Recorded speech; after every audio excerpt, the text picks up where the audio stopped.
Hey everyone, I'm Jess, aka Safelocked, and I'm the lead gameplay producer for League of Legends. That means that I direct the in-game experience with the help of our designers, engineers, artists, QA, and all of our teams, so we can make League better for you guys. Today I want to talk about some of the opportunities we're thinking about for gameplay in 2018. We have a couple ideas we want to try out early in the year, so I just want to share them with you and get your thoughts.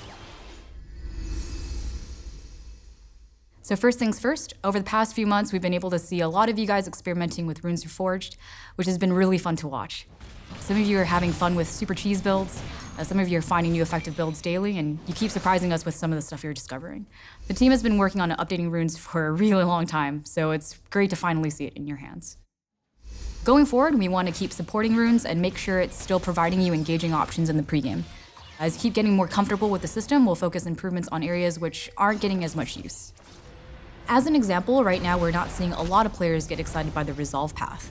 It'll probably always be hard for Resolve to stand out since it's fundamentally a tank playstyle, and that just doesn't spark as much interest as more aggressive paths like Domination or Sorcery.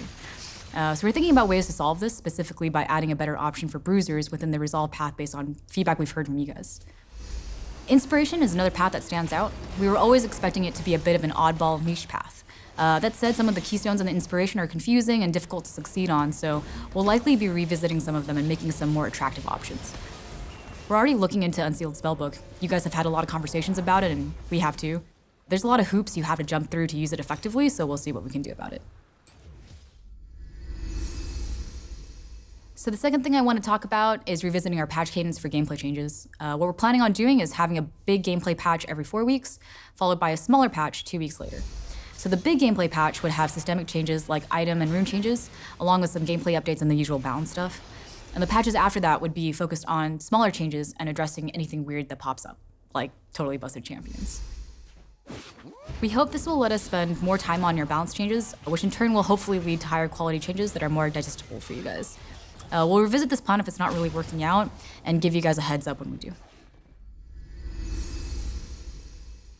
The third thing I wanted to talk about is position diversity, by which I mean being able to take the same champions into multiple positions successfully. Currently, most champions are pretty tied to one position, and this is something we've dabbled in the past, but hasn't always turned out great. Now though, Runes has given us more confidence that we can try out bigger systemic changes in a way that works. So we're going to be working on building a framework for champions that we think can work in multiple positions, and throughout the year we'll see if we can unlock an additional position or two for more of them. You'll probably see us making two different types of changes. Firstly, we're looking into itemization options to open up some new possibilities and builds. For example, we're looking into a new item that might open up possibilities for team comps without marksman. The second type of change you'll see is direct champion kit changes designed to open up additional playstyles, similar to the changes we made to Echo to support him in both mid and jungle. In December, we actually shipped a couple of these changes with Zyra and Morgana. Both of them have been mainly limited to support and sometimes mid for a while now, and we wanted to open up the jungle for them as well. Our idea is that we can try them out as test cases for champions that can be healthy in a few roles at the same time.